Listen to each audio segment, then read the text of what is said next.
Dear students, I am professor Brajesh Bagdi और आज हम कंटिन्यू करने वाले हैं class 10th physics for CBSE, ICSE and state boards. The chapter is electricity. This is part 5 of electricity.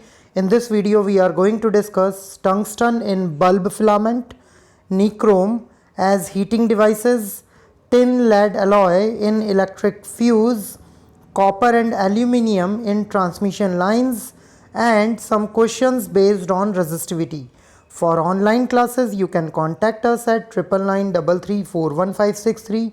You can subscribe to our YouTube channel Brajesh Bagdi and you can follow us at Instagram @Brajesh Bagdi. तो चलिए शुरू करते हैं. First topic, some conducting materials for specific use. इसमें हम कुछ special type के conducting materials देखने वाले हैं जो कुछ स्पेशल डिवाइसेस में यूज़ होते हैं. So first conducting material is tungsten. Tungsten की कुछ प्रॉपर्टीज़ है, वो प्रॉपर्टीज़ हम देखेंगे. Like it has high melting point.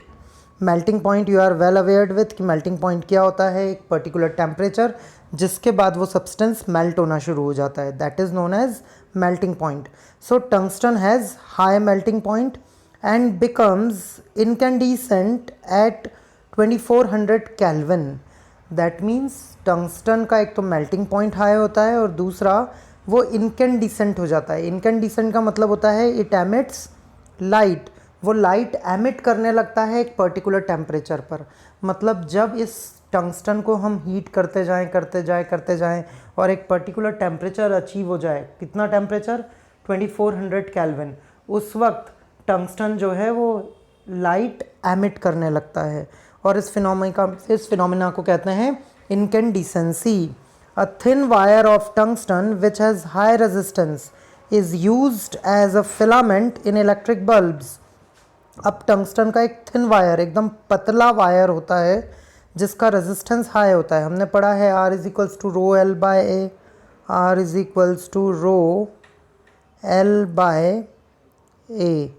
That means अगर वायर पतला होगा तो रेजिस्टेंस उसका ज़्यादा होगा. जितना पतला वायर यानी कि उसका एरिया ऑफ क्रॉस सेक्शन उतना कम, उतना रेजिस्टेंस हाई होगा.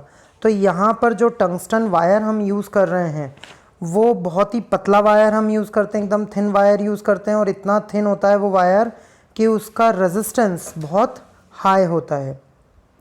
Due to high resistance the filament produces more heat and becomes incandescent, that is hot enough to emit life.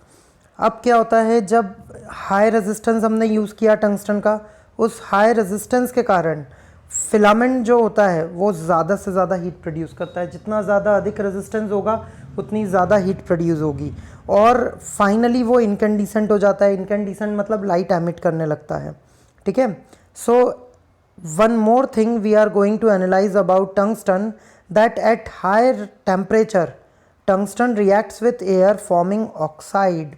जब बहुत ज़्यादा अधिक टेम्परेचर होता है, बहुत ज़्यादा टेम्परेचर बढ़ जाता है तो फाइनली टंगस्टन जो होता है वो एयर के साथ रिएक्ट करने लगता है और ऑक्साइड बनाने लगता है. अब यही कारण है कि जो बल्ब होता है, बल्ब के अंदर एक स्पेशल गैस फिल की हुई होती है. कोई भी जो आप देखते हैं इलेक्ट्रिक बल्ब्स जो होते हैं, इनकैंडिसेंट लैम्प्स जो होते हैं, उनके अंदर एक तो फिलामेंट होता है. फिलामेंट टंगस्टन का बना होता है लेकिन उसके अंदर एक स्पेशल गैस फिल की हुई होती है. वो गैस होती है या तो नियॉन या फिर नाइट्रोजन. और वो नियॉन या नाइट्रोजन क्या करती है, वो टंगस्टन को की ऑक्साइड फॉर्म होने से रोकती है. मतलब टंगस्टन का एयर के साथ जो रिएक्शन है वो उसको रेजिस्ट करती है, उसको नहीं होने देती है और इसी कारण फिलामेंट की लाइफ बढ़ जाती है और उस बल्ब की भी लाइफ इंक्रीज़ हो जाती है. Now next element is nichrome. जो नेक्स्ट कंडक्टिंग मटेरियल के बारे में हम पढ़ने वाले हैं, it is nichrome. So nichrome is basically alloy of nickel, chromium, manganese and iron. Nichrome in 4 particular element से मिलकर बना एक एलॉय है जिसमें निकल का 60% होता है, क्रोमियम 12% होता है, मैग्नीज 2% होती है और आयरन 26% होता है. अब ये जो एलॉय है इसकी क्या कैरेक्टरिस्टिक प्रॉपर्टीज़ है. पहली बात, it has high resistivity. Resistivity बहुत ज़्यादा अधिक होती है. जितनी ज़्यादा अधिक होगी रेजिस्टिविटी उतना रेजिस्टेंस भी अधिक होगा. हाई मेल्टिंग पॉइंट इसका बहुत हाई होता है। देन बहुत ही स्पेशल कैरेक्टरिस्टिक है ये, it does not react with air when it is red hot. जब ये एकदम रेड हॉट हो जाता है, एकदम बहुत ज़्यादा गर्म हो जाता है, तब भी ये एयर के साथ रिएक्ट करके ऑक्साइड फॉर्म नहीं करता है। जबकि अभी हमने पढ़ा था कि टंगस्टन तो एयर के साथ रिएक्ट करके ऑक्साइड फॉर्म कर लेगा, बट ये ऑक्साइड फॉर्म नहीं करता है। दस इसी कारण it is used as an element in heating devices such as electric heater, electric iron, electric toaster and geyser। और यही कारण है कि ये जो निक्रोम है, इसकी ये जो प्रॉपर्टीज़ है कि इसकी रेजिस्टिविटी हाई होती है और ये एयर के साथ रिएक्ट भी नहीं करता, इसी कारण इस निक्रोम को यूज़ किया जाता है हीटिंग डिवाइसेस के एलिमेंट बनाने में।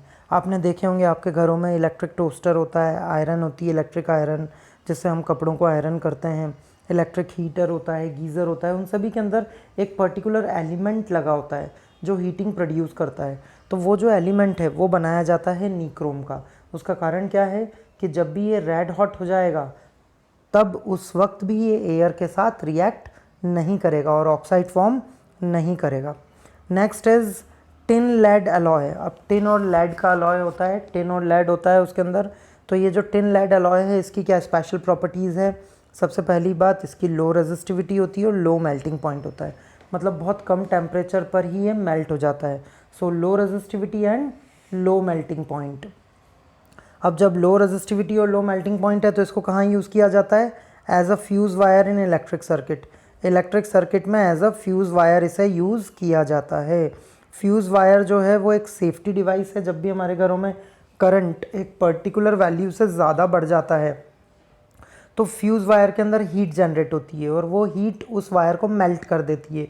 जैसे ही वो वायर मेल्ट होता है तो कनेक्शन जो है, घर का कनेक्शन, घर का इलेक्ट्रिक कनेक्शन बाहर पोल से डिस्कनेक्ट हो जाता है और घर के अंदर के डिवाइसेस में किसी भी प्रकार का कोई नुकसान नहीं होता है। When current in the circuit becomes more than a particular value, the fuse wire melts and circuit open। जो भी समझाया गया आप लोगों को। Now next is copper and aluminium। अब copper and aluminium इनकी क्या स्पेशल प्रॉपर्टीज़ है? These metals possesses low resistivity। इनकी resistivity लो होती है। resistivity लो होती है मतलब resistance लो होता है।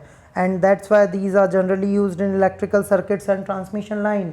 क्योंकि इनका रेजिस्टेंस लो होता है, यानी कि इनकी रेजिस्टिविटी लो होती है, इसी कारण इन्हें ट्रांसमिशन लाइंस या इलेक्ट्रिकल सर्किट्स में यूज़ किया जाता है। Okay, now next question discuss करेंगे। ध्यान से देखिएगा, ये क्वेश्चन बहुत इंपॉर्टेंट है, अक्सर एग्जाम में पूछा जाता है। 2 copper wires A and B are of length 30 metre and 10 metre. 2 copper wire हैं, उनकी लेंथ दे रखी है 30 metre and 10 metre. Have radii 2 centimetre and 1 centimetre. और उन दोनों कॉपर वायर्स के रेडियस कितने दे रखे हैं? 2 सेंटीमीटर एंड 1 सेंटीमीटर। ठीक है, दोनों के रेडियस दे रखे हैं, दोनों की लेंथ दे रखी है। Compare the resistance of 2 wires which will have less resistance.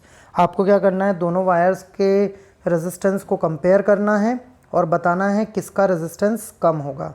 तो हम यहाँ पर अज्यूम कर लेते हैं, let the 2 resistances be R A and R B. 2 resistance हमने क्या अज्यूम कर लिए? आर ए और आर बी। मतलब जो कॉपर वायर ए है उसके रेजिस्टेंस को आर ए बोल दिया, जो कॉपर वायर बी है उसके रेजिस्टेंस को हमने आर बी बोल दिया है। ठीक है, अब यहाँ पर हम देखेंगे for R A. R A के लिए हम कैलकुलेशन कर रहे हैं, तो लेंथ कितनी है पहले वायर की? 30 मीटर। रेडियस कितना है? 2 सेंटीमीटर। इस 2 सेंटीमीटर को हम कन्वर्ट कर लेते हैं मीटर में, तो 2 को 100 से डिवाइड किया और ये फाइनली मीटर में कन्वर्ट हो गया। फिर आगे देखेंगे, एरिया ऑफ क्रॉस सेक्शन निकालते हैं। अब हम एरिया ऑफ क्रॉस सेक्शन का फॉर्मूला है pi R square. So pi into R की जगह रख दिया 2 इंटू 10 टू दी पावर -2 का होल स्क्वायर, और इसे सॉल्व किया तो ये 2 का स्क्वायर 4 और 10 की पावर -2 का स्क्वायर 10 की पावर -4 स्क्वायर मीटर हो गया। फिर हम आर बी के लिए कैलकुलेशन करते हैं। लेंथ है 10 मीटर, रेडियस दे रखा है 1 सेंटीमीटर। फिर 1 को 100 से डिवाइड किया तो 1 into 10 to the power -2 metre हो जाएगा। ठीक है, अब फिर यहाँ पर area of cross section calculate करेंगे। फार्मूला है pi R square. So pi into R, R की वैल्यू कितनी निकाली थी हमने? 1 इंटू 10 टू दी पावर -2 का होल स्क्वायर। इसे भी सॉल्व किया तो 1 का स्क्वायर तो 1 ही होगा और साथ में 10 की पावर -2 का square means 10 to the power -4 square metre, ये हो गया है। अब आर ए का फॉर्मूला लगाया, रो एल बाय ए। यहाँ पर आर ए के लिए रो रेजिस्टिविटी तो गिवन नहीं थी, इसको रो ही रहने दें क्योंकि मटेरियल तो सेम है। लेंथ हमने देखी थी कितनी है फर्स्ट केस में, लेंथ थी 30 और रेडियस आया था 2 × 10 टू द पावर -2 मीटर। तो ये वैल्यूज़ यहाँ पर पुट कर देंगे, ये लेंथ की जगह लेंथ की वैल्यू रख दी, एरिया ऑफ क्रॉस सेक्शन रख दिया, लेंथ ये दूसरे के लिए निकाला। अब हमने R B means resistance of wire B, तो आर बी के लिए कैलकुलेशन लगाई हमने, फार्मूला है rho L by A. L की जगह रखा 10 मीटर और एरिया ऑफ क्रॉस सेक्शन है इसका पाई × 10 टू द पावर -4। फाइनली ये जो आर ए और आर बी की इक्वेशंस हैं, इन दोनों को हम डिवाइड करेंगे, R A upon R B. R A की वैल्यू रख दी हमने, आर बी की वैल्यू रख दी, या आर ए की वैल्यू रखी है या आर बी की वैल्यू रखी है। अब दोनों को डिवाइड करेंगे तो ये देखिए रो से रो कैंसिल हो रहा है, ये कैंसिल कर दिया, पाए से पाए कैंसिल हो गया, 10 टू द पावर -4 से 10 टू द पावर -4 कैंसिल कर दिया, और ये जो बचा यहाँ पर 3, ये 10, ये 0 से ये वाला 0 कैंसिल हो गया। दैट मीन्स क्या बचा, 3/4 ये वैल्यू आ गई R A by R B की। Finally R A by R B is 3/4 और we can see that R A is less than R B. ठीक है, तो ये वाला क्वेश्चन हो गया। दैट मीन्स वायर ए का रेजिस्टेंस कम होगा। अब देखिए यहाँ पर समझिए, वायर ए का रेजिस्टेंस क्यों कम हुआ, क्योंकि उसकी लेंथ ज़्यादा है लेकिन उसका रेडियस भी ज़्यादा है। तो R = rho L by A. Area of cross section जितना ज़्यादा कम होता है उतना रेजिस्टेंस इंक्रीज़ हो जाता है। तो यहाँ पर हम देख पा रहे हैं कि लेंथ से ज़्यादा डिफरेंस नहीं आया लेकिन रेडियस से ज़्यादा डिफरेंस आ गया है। Okay, now next question, a 4 ohm wire is doubled on it, calculate the new resistance of the wire. ये बहुत इंपॉर्टेंट क्वेश्चन है। एक 4 ohm का वायर आपको दे रखा है, ठीक है, इज़ डबल्ड ऑन इट, उसी के ऊपर उसको डबल फोल्ड करके उसको डबल कर दिया। तो बताइए नए वायर का रेजिस्टेंस कितना होगा। तो हम ऐसा अज्यूम कर लेते हैं, when the wire of length L and cross sectional area A is doubled on it. ये एक ओरिजिनल वायर है जिसकी लेंथ है एल और जिसका एरिया ऑफ क्रॉस सेक्शन है ए। अब इसको डबल किया जाता है, देखिए इसको यहाँ से फोल्ड किया हमने, ये समझ में आ रहा है आप लोगों को। फोल्ड करने के बाद फाइनली इसको हमने डबल कर दिया, दिख रहा है, डबल कर दिया वायर। तो अब क्या होगा, लेंथ जो है वो हाफ हो जाएगी, L/2 हो जाएगी, और एरिया ऑफ क्रॉस सेक्शन जो कि A था अब वो क्या हो जाएगा, 2 है। ठीक है, तो यहाँ पर वही हम बोल रहे हैं कि एक वायर है जिसकी लेंथ L है, जिसका area of cross section A है। अब उसको डबल किया जाता है तो उसकी लेंथ L/2 हो जाती है और area of cross section 2A हो जाता है। अब यहाँ पर हमने ऐसा अज्यूम कर लिया, let the original resistance be R। Original resistance को हमने R अज्यूम किया और ओरिजिनल रेजिस्टेंस कितना दे रखा है, 4 ohm, ये 4 ohm हो गया। So R = rho L by A और rho L by A = 4, let it be equation 1। ये इक्वेशन 1 हो गई, rho L by A = 4। Now let the new resistance be R'। नए रेजिस्टेंस को हमने R' अज्यूम कर लिया। अब फिर R' का फॉर्मूला लगाया, रो एल बाय ए, लेकिन नए रेजिस्टेंस में L नहीं है, L/2 है, और A जो है वो A नहीं है, 2A है। ठीक है, अब यहाँ पर हमने क्या किया, R' = रो एल और ये 2 और 2 मल्टीप्लाई होके 4 बन गया, 4 है। फिर ये 1/4 को अलग लिखा और रो एल बाय ए को ब्रैकेट में लिख दिया। अब देखिए हम इक्वेशन 1 पर कंसीडर करते हैं, रो एल बाय ए की वैल्यू थी 4, तो यहाँ पर भी रो एल बाय ए आ रहा है, इस रो एल बाय ए की जगह हम क्या रख देंगे, 4। सो फ्रॉम इक्वेशन 1 R' = 1/4 × 4 और R' की वैल्यू आ जाएगी 1। So dear students, I hope आप लोगों को समझ में आया होगा। If you are having any doubt then you can call me, you can WhatsApp me और you can comment me. Okay then, keep watching, keep learning, thank you.